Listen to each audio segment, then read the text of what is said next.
Հիշում ենք օրեր առաջ Փաշինյանը հայտարարում էր, որ իհարկե կարող են բարձրացնել թոշակները, սակայն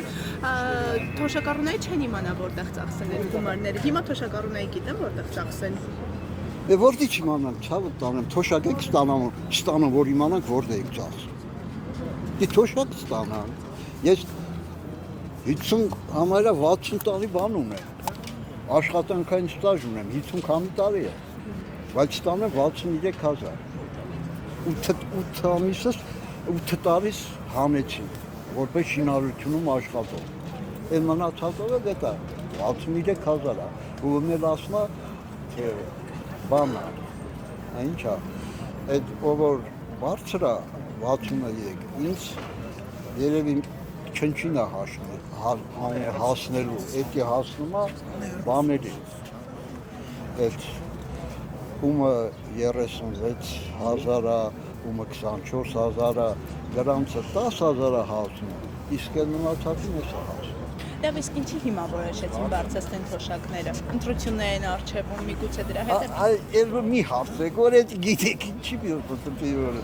մեկը ես այնքան եմ կշտացած սրանցից, ուզում եմ ինչքան էլ բարձրացնել, ես սրանց չեմ մտնում։ Ինչից եք հատկապես հիասթափվել։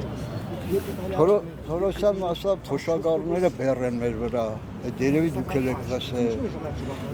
Պապոյանն ասում է մենք էլ մարդկանց ենք վանանում, որ բան են տալի, իսկ ով որ մեզ չի մուծում հարկ, դրանց ոչ մի բան չեն կարող, դա էլ Պապոյան, դա էլ լսած կլեք ասել։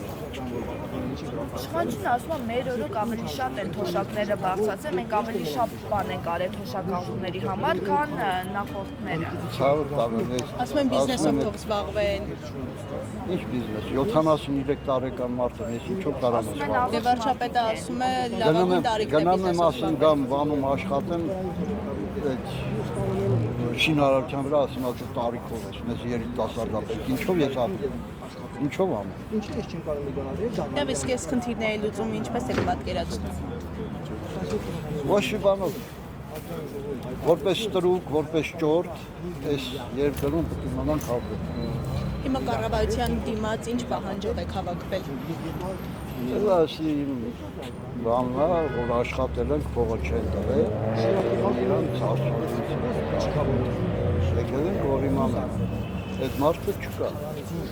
ամսից ավել աշխատել, ոչ մի կոպեկ փող չեն գտնում։ Ինչու չեն տալիս, ինչ է պարզաբանում։ Փողը ստացել փախել է, չկա։ Նա նամակներ իրաձեռնում։ Իսկ ինչ ակնկալիքներ ունեք։ Ոչ մի բան։